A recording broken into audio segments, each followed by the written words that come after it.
श्री स्वामी समर्थ. मी प्रांजली. तुम्ही तुमच्या आयुष्याच्या वाईट काळामधून जात आहात.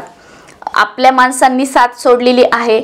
जवळ पैसा नाहीये, आर्थिक संकट आहे, कर्ज झालेलं आहे, संतान प्राप्ती होत नाहीये, तुम्ही माहेरी आहात, मिस्टर घ्यायला येत नाहीत, संसारामध्ये अडचणी आहेत, मुलं वाईट नादाला लागलेली आहेत, घरामध्ये भांडणं होत आहेत, मिस्टर घरामध्ये लक्ष देत नाहीयेत. जो काही तुमचा प्रॉब्लेम असेल, काहीही तुमची समस्या असू द्या, त्यासाठी तुम्ही 21 दिवस दत्त जयंतीपर्यंत ही सेवा जर तुम्ही केली, स्वामी चरित्र सारामृताचे 21 पारायण जर तुम्ही सांगेल आता या पद्धतीने केले, तर अशी कोणतीच गोष्ट नाहीये किंवा असा कोणताच प्रश्न नाहीये, कोणती समस्या नाहीये की जी या सेवेने सुटू शकणार नाहीये. पण सर्वात महत्त्वाचं श्रद्धा, विश्वास असणं गरजेचं आहे. मी माझं बोट महाराजांच्या हातामध्ये दिलेलं आहे आणि महाराज आता जसं चालवतील तसं मला चालायचं आहे. महाराज जो मार्ग दाखवतील तो माझ्यासाठी योग्य असेल. महाराज जी दिशा दाखवतील तीच माझ्यासाठी योग्य असेल. भलेही पुढे संकट अडचणी माझ्या रस्त्यामध्ये येतील, पण एक गोष्ट लक्षात ठेवायची आहे आणि एका गोष्टीवर विश्वास ठेवायचा आहे की मी माझं बोट महाराजांच्या हातात दिलेलं आहे आणि या संकटांना मला काय घाबरायची गरज आहे. मला फक्त चालायचं आहे, कारण माझं बोट महाराजांच्या हातात आहे. माझ्या बरोबरीने महाराज चालत आहेत. मग संकट अडचणी याला घाबरायची मला काहीच गरज नाहीये आणि दिवस मोजण्याची तर गरजच नाहीये. मी 10 दिवस सेवा केली, मी 21 दिवस सेवा केली, अजून तर काही झालं नाही. अहो, ही गोष्ट लक्षात घ्या की महाराज तुमच्या सोबत आहेत आणि तुमची ती वेळ येण्यापर्यंत तुमच्या समोर जे काटे आहेत, जे अडचणी आहेत, जे संकट आहेत, त्याला तोंड देण्यासाठी या जगाचे पालन करता ब्रह्मांड नायक महाराज तुमच्या सोबत आहेत. ज्या वेळेला हा विश्वास, ही भक्ती तुम्ही महाराजांप्रती आपल्या मनामध्ये ठेवताना, त्यावेळेला अगदी तुम्ही फक्त एक वेळा महाराजांचं नाव जरी घेतलं ना, महाराजांच्या सेवेची प्रचिती त्या एक वेळा नाव घेतलेलं सुद्धा महाराज ठेवून घेणार नाहीत. अगदी व्याजासकट तुम्हाला परत करतील. पण तो संयम असावा, कारण असं नाही की तुम्ही आत्ता केलं की लगेच महाराज तुम्हाला देतील. जिथे तलवारीने हात कटायचा आहे तिथे फक्त सुई टोचेल, पण महाराज तुमची साथ सोडणार नाहीत. एवढा विश्वास ठेवा आणि ज्या काही सेवा करता आहेत त्या करा आणि मग बघा, आयुष्याचं सोनं झाल्याशिवाय राहणार नाही, जीवनात राजयोग आल्याशिवाय राहणार नाही. जीवनात राजयोग म्हणजे हे नाही की सोन्याचा पाऊस पडला, कोटी रुपये मिळाले, हे नाही. आता तुमची जी परिस्थिती आहे ना, याच्यामध्ये तुम्हाला आनंद नाहीये, याच्यामध्ये तुम्हाला शांती नाहीये, समाधान नाहीये, तुमचं कुटुंब एकत्र नाहीये. या सगळ्या गोष्टी हळूहळू जिथल्या तिथे होतील आणि आपल्यासाठी हाच एक राजयोग आहे. हे जर आपण याच्यामध्ये समाधान मांडलं ना, महाराज त्याच्या 10 पटीने 1000 पटीने तुम्हाला जास्त देतील. पण लालच ठेवून जर तुम्ही स्वामी सेवेमध्ये याल किंवा दत्त महाराजांची सेवा कराल, तर तुम्ही आयुष्यभर सेवा करा, तुम्हाला काहीच मिळणार नाही. इथे कोणतीही लालूच चालत नाही.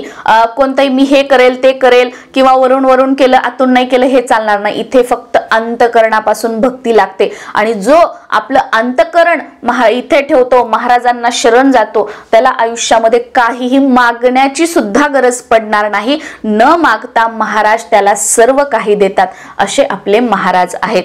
तर स्वामी चरित्र सारामृत हा ग्रंथ तुम्हाला आपल्या दिंडोरी प्रणेश्री स्वामी समर्थ महाराजांच्या केंद्रामध्ये तुम्हाला इझिली अवेलेबल होऊन जाईल. तुमच्याकडे जर स्वामींचा सारामृत ग्रंथ नसेल तर अशा वेळेला तुम्ही गुगलवर स्वामी चरित्र सारामृत PDF टाकून बघा. PDF मध्ये असेल तर तिथे सुद्धा तुम्हाला मिळून जाईल. ज्या पद्धतीने तुम्हाला मिळेल त्या पद्धतीने तुम्ही आता वाचू शकता. पण हा ग्रंथ आपल्या घरामध्ये असणं खूप गरजेचं आहे. त्यामुळे जेव्हा कधी तुम्ही केंद्रामध्ये जाल तर हा ग्रंथ जो आहे तो अवश्य आपल्या घरी आणा. पण तोपर्यंत तुम्ही PDF मध्ये वाचन करू शकता. स्वामी चरित्र सारामृतामध्ये एकूण 21 अध्याय आहेत आणि आपल्याला पाठ करायचे आहेत. 21 दिवसात 21 पाठ करायचे आहेत. म्हणजे काय की रोज आपल्याला एकाच जागेवर बसून एकाच वेळी पहिल्या अध्यायापासून ते 21व्या अध्यायापर्यंत संपूर्ण वाचन करायचं आहे. हे वाचन करत असताना उठायचं नाहीये, मध्ये कोणाशी बोलायचं नाहीये किंवा आपलं आसन सोडायचं नाहीये. हे केलं तर मग आपला पाठ कसा होईल. त्यामुळे हे आपण अगोदर पाठ म्हणजे काय हे समजून घेतलं पाहिजे. आता हा स्वामी चरित्र सारामृताचा पाठ करण्यासाठी तुमच्याकडे जर जागा असेल, तुम्हाला आवड असेल, तर तुम्ही पूजा मांडणी करू शकता. एखादा चौरंग किंवा पाठ ठेवू शकता, त्यावर महाराजांचा फोटो, कलश मांडणी करू शकता आणि 21 दिवस तिथेच बसून तुम्ही सारामृताचा पाठ करू शकता. पण याची आवश्यकता नाहीये. अगदी तुम्ही देवघरासमोर दिवा लावला, अगरबत्ती लावली, आसन घालून बसले आणि हा पाठ केला तरीही चालेल.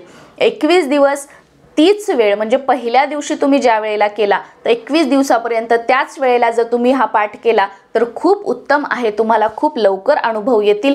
पण शक्य नसेल तर तुमच्या वेळेप्रमाणे वेळ बदलून तुम्ही ही जी सेवा आहे ती तुम्ही महाराजांच्या चरणी रुजू करू शकता. फक्त दुपारी 12 ते 12:30 या वेळेमध्ये आपल्याला हे वाचन करायचं नाहीये, कारण ही वेळ जी आहे ती दत्त महाराजांची भिक्षा मागण्याची वेळ आहे. आता सारामृताचा पाठ करत असताना ज्या दिवशी आपण सेवेला सुरुवात करणार आहोत त्या दिवशी सुरुवातीला संकल्प करायचा आहे. संकल्प कसा करावा हा व्हिडिओ आपल्या चॅनलवर आहे, तो तुम्ही बघू शकता आणि त्या पद्धतीने संकल्प करू शकता. संकल्प केल्यानंतर हा जो ग्रंथ आहे ह्याला धूप दीप दाखवायचं. त्यानंतर हे वाचन करायचा. वाचन झाल्यानंतर योग्य ठिकाणी चांगल्या जागी देवघराच्या आसपास ठेवायचा. त्याला साखरेचा वगैरे नैवेद्य महाराजांना पोथींना दाखवायचा आणि त्यानंतर मुजरा करून आपल्याला जे आहे ते आपलं आसन सोडायचं आहे.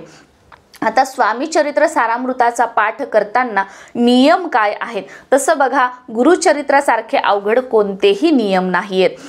फक्त एवढं आहे की तुम्ही नॉनव्हेज वर्ज करा, कारण आपण ही संकल्पयुक्त सेवा करत आहोत. आता तुम्हाला जर मध्ये पिरियड्स आले तर तुम्ही तुमच्या घरातील इतर मंडळींना ते जर वाचन करत असतील तर हे पाठ करायला लावू शकता, म्हणजे खंड पडणार नाही. पण कोणी सेवा करणार नसेल तर तुम्ही स्टॉप करा आणि पिरियड्स झाल्यानंतर परत ही सेवा सुरू करा. त्यानंतर तुम्हाला जर सुतक आलं तर सेवा स्टॉप करा आणि सुतक संपल्यानंतर सेवेला तुम्ही सुरुवात करू शकता. तुम्ही गावाला वगैरे कुठे गेले तर हा ग्रंथ तुम्ही आपल्या सोबत ठेवू शकता आणि तिथेही वाचन करू शकता. काहीही हरकत नाही. ब्रह्मचर्याचं वगैरे पालन करण्याची आवश्यकता नाहीये. खूप काही अवघड याचे नियम नाहीयेत. मात्र तुम्ही नॉनव्हेज खात नाही पण तुमच्या घरातले मंडळी नॉनव्हेज खातात, तुम्हाला नॉनव्हेज बनवावं लागतं. मग अशा वेळेला सकाळी स्नान झालं की आपण ही आपली सेवा करून घ्यायची आणि त्याच्यानंतर मग आपण जे करू ते करू. या पद्धतीने भोळा भाबडा माझा भाव देवा मला पाव, महाराजांना सगळी विनंती करायची. महाराजांना सांगायचं की महाराज मी तुमची एक सेवेकरी आहे, अगदी छोटीशी सेवेकरी आहे, अगदी मनापासून मी सेवा करते आणि मी नॉनव्हेज वगैरे काही खात नाही पण माझ्या घरातले जे मंडळी आहेत ते नॉनव्हेज खातात. महाराज मी तुमच्या सेवेमध्ये आलेली आहे, तुमच्या सानिध्यामध्ये आलेली आहे. माझ्या घरच्यांना सद्बुद्धी द्यावी की त्यांनीही हे सगळे वाईट गोष्टी सोडून सतमार्गामध्ये यावं, आपल्या सेवेमध्ये राहावं आणि तुमच्या छत्रछायेखाली आनंदाने अगदी विश्वासाने श्रद्धेने आम्ही तुमची सेवा करावी आणि तुमचे सेवेकरी म्हणून आम्ही राहावं आणि जगावं अशी सद्बुद्धी आम्हाला द्या. रोज ही प्रार्थना करा. बघा तुमच्या घरामध्ये, तुमच्या घरातील सदस्यांमध्ये वागण्यात बोलण्यात तुम्हाला हळूहळू बदल दिसू लागेल. कारण जी आपण म्हणतो शक्ती प्रार्थनेमध्ये आहे, जी शक्ती नामस्मरणामध्ये आहे ती कोणत्याच गोष्टीमध्ये नाहीये. त्याच्यामुळे अगदी मनापासून महाराजांपुढे तुम्ही मागून तर बघा, महाराजांना तुमचा प्रॉब्लेम, तुमची समस्या सांगून तर बघा. तुम्हाला त्याचं उत्तर जे आहे किंवा त्यातून निघण्याचा मार्ग जो आहे तो महाराज तुम्हाला नक्कीच दाखवतील. आणि नियमांचं वगैरे खूप काही बर्डन घेऊच नका, कारण सर्वात महत्त्वाची काय आहे आपली सेवा, महाराजांप्रती आपली भक्ती. मी सगळ्या नियमांचं पालन करते पण सेवेमध्ये माझा भावच नाहीये, माझी भक्तीच नाहीये, तर त्या सेवेला काहीही अर्थ नाहीये. ती सेवा शून्य आहे. पण एखादा नियम माझ्याकडून पाळणं होत नसेल पण सेवा मात्र मी माझ्या अंतकरणापासून करते, एक एक शब्द माझ्या अंतकरणापासून निघतोय आणि तो डायरेक्ट महाराजांपर्यंत पोचतोय, तर त्या सेवेला अर्थ आहे. आणि अशा सेवेला महाराज जे आपण म्हणतो ना की मी सेवा केली आणि मला लगेच प्रचिती आली, तर तसे अनुभव आपल्याला येऊ लागतात. त्यामुळे महाराजांची सेवा करत असताना किंवा कोणत्याही देवाची सेवा करत असताना आपला भाव, आपली भक्ती आणि अंतकरणापासून ते करत चला, म्हणजे तुम्हाला कोणत्याही सेवेचे अनुभव, प्रचिती तुम्हाला अवश्य येईल. आणि आता 21 पारायण झाल्यानंतर शेवटच्या दिवशीचं आपण पारायण करायचं आहे आणि त्यानंतर नैवेद्य या पोथीला वगैरे दाखवायचा आहे गोडधोड घरामध्ये बनवायचं आहे, जेवण करायचं आहे. तुम्हाला जर मुलं मिळाली तर मुलं तुम्ही जेवू घालू शकता, मुली मिळाल्या तर मुली तुम्ही जेवू घालू शकता, एखादं जोडपं मिळालं जोडपं तुम्ही जेवू घालू शकता, किंवा तुम्ही शिदा तयार करू शकता आणि हा शिदा एखाद्या गरीबाला किंवा तुमच्या आजूबाजूला जर एखादं मंदिर असेल तर त्या मंदिरामध्ये तुम्ही शिदा ठेवू शकता.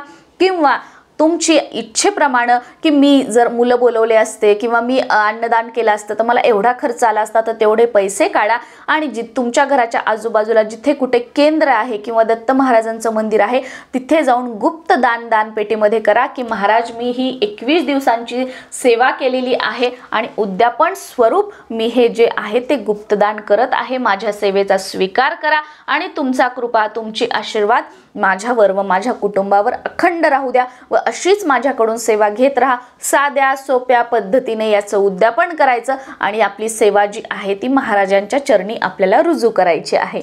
श्री स्वामी समर्थ.